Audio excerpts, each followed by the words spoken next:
Hey guys, good afternoon and welcome back to my YouTube channel Jiya and दिया English classes. तो guys आज हम पढ़ेंगे narration के ही अंदर आते हैं, जिसको हम दूसरी भाषा में क्या कहते हैं, डायरेक्ट एंड इनडायरेक्ट नरेशन।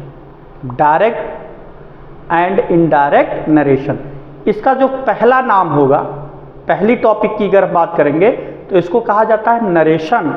और नरेशन के ही अंतर्गत आप पढ़ते हैं डायरेक्ट और इनडायरेक्ट नरेशन। नरेशन का क्या अर्थ होता है? नरेशन का अर्थ होता है कथन, मतलब कोई एक वाक्य लिखा हो, उसी को हम कह सकते हैं एक तरह से नरेशन। अब वह नरेशन जो है कई प्रकार के हो सकते हैं, या नरेशन कितने प्रकार के होते हैं? तो नरेशन दो प्रकार के होते हैं। ठीक है, कौन कौन से होते हैं? एक डायरेक्ट नरेशन होता है और एक इनडायरेक्ट नरेशन। तो चलिए हम टॉपिक की शुरुआत करते हैं नरेशन से, और आज का जो हमारा क्लास होगा वो नरेशन पे ही आधारित होगा। अब हम नरेशन को पढ़ेंगे। ठीक, चलिए। तो नरेशन का क्या मतलब होता है? कथन। हमने यही कहा कि नरेशन का मतलब होता है कथन, और कथन कै प्रकार के होते हैं? दो प्रकार के। कितने प्रकार के? दो प्रकार के। एक आपका होता है डायरेक्ट नरेशन, या इसी को हम कह सकते हैं डायरेक्ट स्पीच। चाहे आप कहेंगे डायरेक्ट नरेशन, या एक तरह से हम कह सकते हैं डायरेक्ट स्पीच। ठीक है, मतलब इसका दोनों नाम है, चाहे डायरेक्ट नरेशन कहिए चाहे डायरेक्ट स्पीच। और इसकी हिंदी जो होगी प्रत्यक्ष कथन। क्या होगी? प्रत्यक्ष कथन। क्लियर? और दूसरा जो होगा वो होगा इनडायरेक्ट नरेशन। इसका अर्थ होगा अप्रत्यक्ष कथन। मतलब डायरेक्ट नरेशन माने प्रत्यक्ष कथन, और इनडायरेक्ट मतलब अप्रत्यक्ष कथन। क्लियर? नरेशन के भैया दुई भाग मतलब दो प्रकार के होते हैं नरेशन। कौन कौन? डायरेक्ट नरेशन और इनडायरेक्ट नरेशन। डायरेक्ट नरेशन का अर्थ होता है प्रत्यक्ष कथन, और इनडायरेक्ट का अर्थ होता है अप्रत्यक्ष कथन। क्लियर? तो चलें और आगे चलते हैं। अब हेडिंग डालते हैं डायरेक्ट नरेशन। किसकी हेडिंग होगी? डायरेक्ट नरेशन किसे कहते हैं ये भी जान लेते हैं। कह रहा है वक्ता द्वारा कहे कथनों को। कह रहा है वक्ता द्वारा, मतलब कोई कहने जो शुरुआत कर रहा है उसी को कहेंगे वक्ता। कह रहा वक्ता द्वारा कहे कथनों को ज्यों का त्यों लिख देना ही डायरेक्ट नरेशन कहलाता है, जो हमेशा इन्वर्टेड कामा के अंदर लिखा जाता है, या जिसमें इन्वर्टेड कामा का प्रयोग होता है। आप ऐसे भी कह सकते हैं। अब कैसे? जैसे लिखा है ही सेड टू मी। अब कोई कह सकता है इसमें वक्ता कौन है? तो वक्ता आपका यही हुआ ही, इसी को हम कहेंगे वक्ता। ठीक है, वक्ता की अंग्रेजी होगा स्पीकर। स्पीकर का मतलब होता है कहने वाला या बोलने वाला। अब जो कह रहा ही सेड टू मी, तो ही हो गया यहाँ स्पीकर। वो जैसे कह रहा वैसे जब किसी चीज को लिख दिया गया और उसमें कामा इन्वर्टेड कामा का प्रयोग किया गया, तो उसी को हम क्या कहते हैं? Direct narration. उसी को हम कौन सा नरेशन कहते हैं?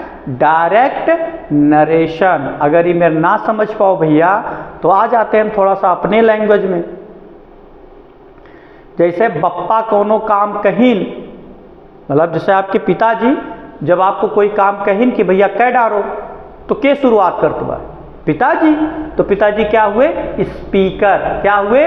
स्पीकर। और बप्पा काओ कहीन, मतलब पिताजी काओ कहीन? जैसे जैसे हम कहत है वैसे वैसे कमवा करे के बाद। तो यही काव कहिए डायरेक्ट नरेशन। मतलब जब भी कोई बात कहे और मतलब जब भी कोई काम करने के लिए कहे और जैसे जैसे बताए रहा है वैसे वैसे कह उठे तो वही काल इन डायरेक्ट नरेशन, उसी को क्या कहते हैं, डायरेक्ट नरेशन। समझ में आ गया? आते हैं, ठीक। अब इस तरह तो समझ में आ गया डायरेक्ट नरेशन किसे कहते हैं, मतलब वक्ता द्वारा कहे कथनों को ज्यों का त्यों लिख देना ही डायरेक्ट नरेशन कहलाता है। इसमें इन्वर्टेड कामा का प्रयोग होता, मतलब क्यों कौनो कमवा कहा है जैसे कहा है वैसे लिख दो और वही के लिखो जब तक तुम तो इन्वर्टेड कामा के अंदर लिखो तो वही काव कहाल इन डायरेक्ट नरेशन, ठीक। चलिए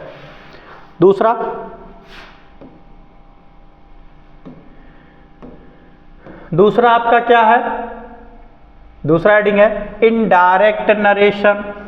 क्या है?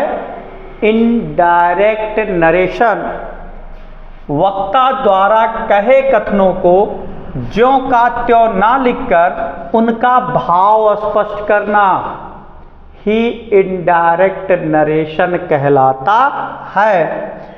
इसमें कामा या इन्वर्टेड कामा का प्रयोग नहीं होता है, ठीक। अब देखो एक दूसरे भाषा में कहीं जैसे पिताजी कहीं और वैसे वैसे की हो तो का कौन नरेशन, डायरेक्ट नरेशन। लेकिन वह आपन अगर बुद्धि प्रयोग की हो तो का कवन नरेशन, इनडायरेक्ट नरेशन। अब आसानी समझ में आएगी। कहीं जब भी कोनो काम आपके कहे के लिए करने के लिए कहा जाए तो जैसे वे कहें वैसे अगर कमवा करते हो तो का कहा डायरेक्ट नरेशन।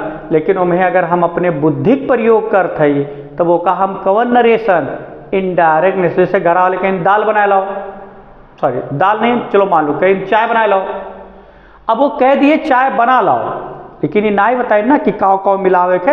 हर कोई जान रहा है चीनी चाय पत्ती दूध पानी, अब उमें तू अदरकियो मिलाए दो, लवंगियों मिलाए दो, काली मिर्चियों मिलाए दो, इलायचियों मिलाए दो, मतलब जितना मटेरियल हो सके उतना अधिक से अधिक चीज़ों को मिश्रण कर दीजिए तो वो का हो गए इनडायरेक्ट नरेशन। लेकिन अगर कह रहे खाली अदरकवे वाली चेवा बना के लाओ तो आप खाली अदरकवे वाला चेवा बना के लेके जाते हो तो का कहीं वो का कहीं डायरेक्ट नरेशन। और कहीं अच्छा अदरको वाले चेवा बना लाओ हो, अदरकों के साथ साथ आप और चीजिया मिश्रण कह दी हो तो वो का कवन नरेशन कह दी इनडायरेक्ट नरेशन। और इनडायरेक्ट नरेशन में कामा या इन्वर्टेड कामा का प्रयोग नहीं होता है, लेकिन डायरेक्ट नरेशन में किसका प्रयोग होता है, कामा और इन्वर्टेड कामा दोनों का प्रयोग होता है।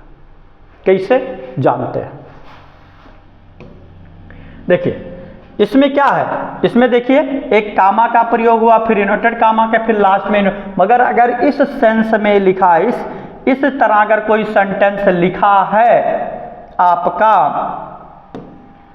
अगर इस तरह कोई सेंटेंस लिखा है तो ये पक्का है क्या है, डायरेक्ट नरेशन। लेकिन एक जब चेंज कर उठी, एक जब बदल उठी, देखो यहाँ जब बदला गया तो ना यहाँ कामक प्रयोग है ना इन्वर्टेड कामा का प्रयोग है, तो इसी को हम क्या कहेंगे, इनडायरेक्ट नरेशन। अगर ऊ मेरवा लिखा रही तो डायरेक्ट नरेशन, ई मेरवा लिखा रही तो इनडायरेक्ट नरेशन। अब तो जान गए होंगे, ठीक। और आते हैं, अब आते हैं पार्ट्स ऑफ डायरेक्ट नरेशन। क्या है, नई हेडिंग है parts of direct narration. Direct narration के भाग क्या है, पार्ट ऑफ डायरेक्ट नरेशन मतलब प्रत्यक्ष कथन के भाग। यहां हमने लिखा डायरेक्ट नरेशन के दो भाग होते हैं। कै भाग होते हैं भैया, दुई भाग।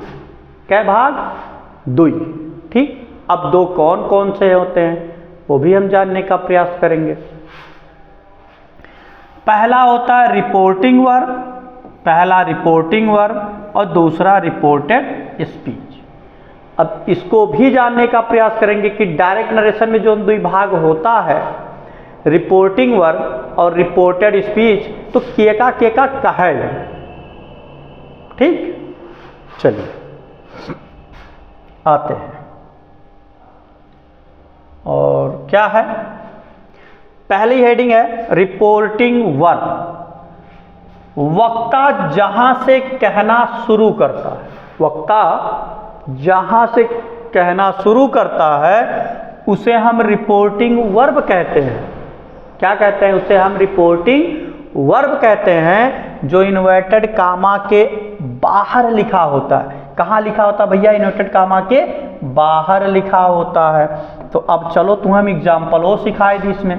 अब जैसे अब इसका एग्जाम्पल यहाँ नहीं लिखा, लेकिन हम यही दोनों का एक साथ सोचे थे लिख करके समझा देंगे, लेकिन अलग अलग समझा देते हैं। क्या बात? इन्वर्टेड कामा के बाहर ले, जैसे हमने लिखा he said to Ram, he has failed। अब he has failed, यह तो डायरेक्ट नरेशन हुआ है, कहत का होगा। वक्ता जहां से कहना शुरू करता है तो वक्ता क्या हुआ? ही, उसे हम रिपोर्टिंग वर्ब कहते हैं। मतलब ई जहां से कह शुरू करता है वही का रिपोर्टिंग वर्ब, जो इन्वर्टेड कामा के बाहर लिखा होता। तो इन्वर्टेड कामा है बा एकरे यहरियन के भगवा के काव कहा रिपोर्टिंग वर्ब।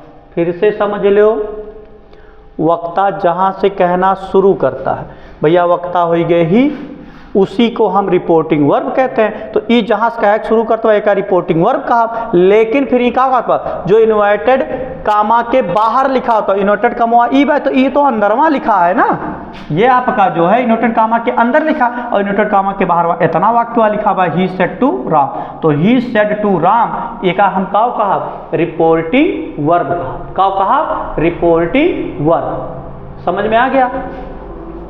और आगे, अब रिपोर्टिंग वर्ब तो जान गए होंगे, अब आप सीखेंगे रिपोर्टेड स्पीच। क्या सीखेंगे? Reported speech. अब क्या कह रहा है? वक्ता द्वारा जो कुछ कहा जाता है, वक्ता द्वारा जो कुछ कहा जाता है, लेकिन द्वारा जो कुछ कहे जाता बा उसी को हम रिपोर्टेड स्पीच कहते हैं, जो हमेशा इन्वर्टेड कामा के अंदर लिखा होता है। कहाँ लिखल होला? अंदर। अब अंदर कैसे जान लेते हैं, जैसे he said to me you can take my pen. भैया यही के तो कहिला डायरेक्ट नरेशन। अभी तो हमने बताया कि इसी को कहा जाता है डायरेक्ट नरेशन। और डायरेक्ट नरेशन के कै भाग होला? दुईठू। कैठू? दुईठू। अब जानो, यहां से यहां तक के भाग को कहेंगे रिपोर्टिंग वर्ब। यहाँ से यहाँ तक के भाग को कहेंगे रिपोर्टिंग वर्ब। और इसको ये पूरा आपका ये क्या कहलाएगा? रिपोर्टेड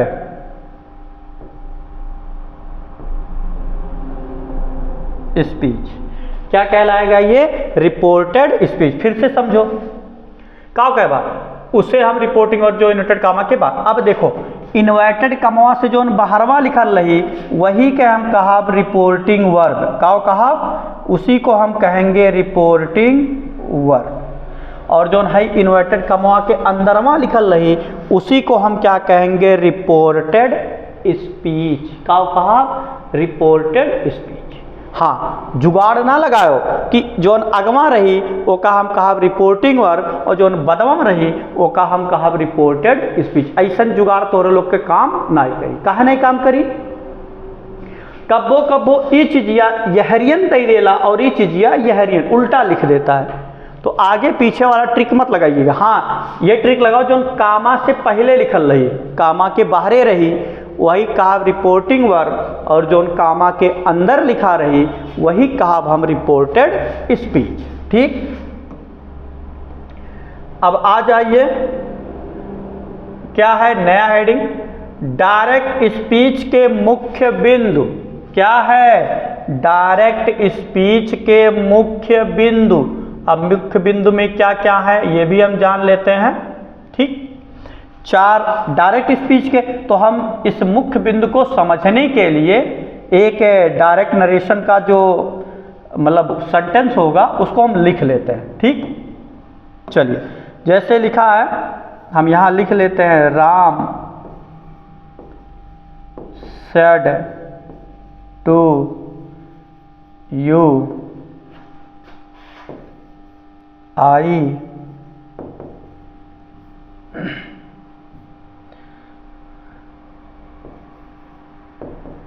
did not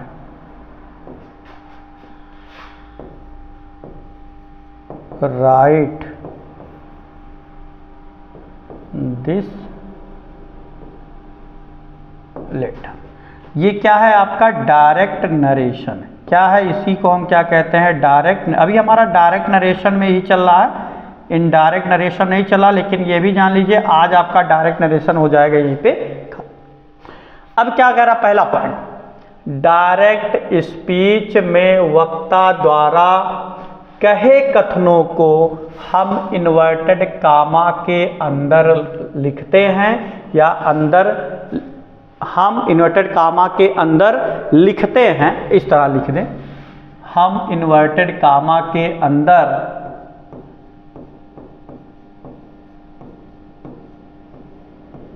लिखते हैं। ठीक, अब क्या होगा? वक्ता द्वारा कहे कथनों को, केकरे द्वारा? वक्ता द्वारा कहे। वक्ता इसमें क्या हो गया? राम कहे भाई जवन कुछ कहा है ओका कथुम लिखे के इन्वर्टेड कामा के अंदर। तो देखो ये जवन कुछ कहे बा वो क्या में लिख गया? इन्वर्टेड कामा के अंदर। यही तो लिखा गया इन्वर्टेड कामा के अंदर। ठीक, दूसरा, रिपोर्टिंग वर्ब के बाद कामा का प्रयोग होता है। तो भैया यहाँ से यहाँ तक हो गया रिपोर्टिंग वर्ब, और जैसे रिपोर्टिंग वर्ब हुआ खत्म है तैसे कथुक प्रयोग होगा कामा का। ठीक, इन्वर्टेड कामा के अंदर का पहला अक्षर कैपिटल लेटर में। अब इन्वर्टेड कामा के अंदर का पहला अक्षर क्या हो? आई। तो ये देखो कथुम लिख गए कैपिटल लेटर में, चाहे जो वर्ड लिखे। जैसे मान लो अगर यू होता तो वाई क्या होता? कैपिटल होता। ओ यू क्या होता? स्मॉल होता। ठीक, अगर नहीं समझ में आया तो एक बार फिर से समझने का प्रयास करेंगे। ठीक, चलिए फिर से बताते हैं। कह रहा डायरेक्ट स्पीच में वक्ता द्वारा कहे कथनों को हम इन्वर्टेड कामा के अंदर लिखते हैं। भैया वक्ता का हो? राम इस जवन कुछ कहत बा ओकरे द्वारा जौन कही गया ओका कथुम लिखे है इन्वर्टेड कामा के अंदर। समझ में आएगी? दूसर का वर्ड, रिपोर्टिंग वर्ब के बाद कामा का प्रयोग होता है। रिपोर्टिंग वर्ब के बाद केकर प्रयोग होला? कामा का। किसका प्रयोग होता है? कामा का। तो भैया रिपोर्टिंग वर्ब भी है बा और एकरे बाद कथुक प्रयोग है बा, देखो कामा का। कथुक प्रयोग है बा कामा का। ठीक, जैसे रिपोर्टिंग वर्ब खत्म होला तैसे ही हम कथुक प्रयोग कर दिला कामा। ठीक, इन्वर्टेड कामा के अंदर का पहला अक्षर हमेशा कैपिटल लेटर में लिखा जाता। यहीं लिख लो, हमेशा कैपिटल लेटर में लिखा जाता है। मतलब जोन है यहाँ जवन कुछ भी रही इन्वर्टेड कामा के अंदर वो हमेशा कैपिटल। यहाँ आई सिंगल है तो कैपिटल है, अगर देम होता तो टी कैपिटल होता, एच ई एम क्या होता? स्मॉल। तो अगर इस तरह से देखा जाए तो आज का जो हमारा ये क्लास था किसका था? नरेशन। और नरेशन में हम पढ़े का भैया कि नरेशन 2 प्रकार के होते हैं। एक होता है डायरेक्ट नरेशन और एक होता है इनडायरेक्ट नरेशन। तो आज हमने डायरेक्ट नरेशन को पूरा पढ़ के कर लिया खत्म। मतलब हमारा अब डायरेक्ट नरेशन क्या हो गया? खत्म हो गया। अब हमको पढ़ना है इनडायरेक्ट नरेशन। क्या पढ़ना है? Indirect narration. अब वही मतलब अब यहाँ से हम ये सीखने का प्रयास करेंगे कि डायरेक्ट से इनडायरेक्ट बनाने के नियम पढ़ेंगे। ठीक, अब डायरेक्ट नरेशन तो हमारे यहाँ खत्म, अब हम डायरेक्ट से इनडायरेक्ट बनाने का नियम पढ़ेंगे। हमने क्या 5 पॉइंट पढ़ा? पहले नंबर नरेशन सीखा, नरेशन के बाद डायरेक्ट नरेशन और इनडायरेक्ट नरेशन किसे कहते हैं ये सीखा। फिर डायरेक्ट नरेशन के दो भाग होते हैं, रिपोर्टिंग वर्ब और रिपोर्टेड स्पीच, इसको भी हमने पढ़ा। और अब इसके बाद हम क्या पढ़ने वाले थे इसके मुख्य बिंदु, डायरेक्ट नरेशन के मुख्य बिंदु पढ़ने वाले थे, वो भी हमने पढ़ा।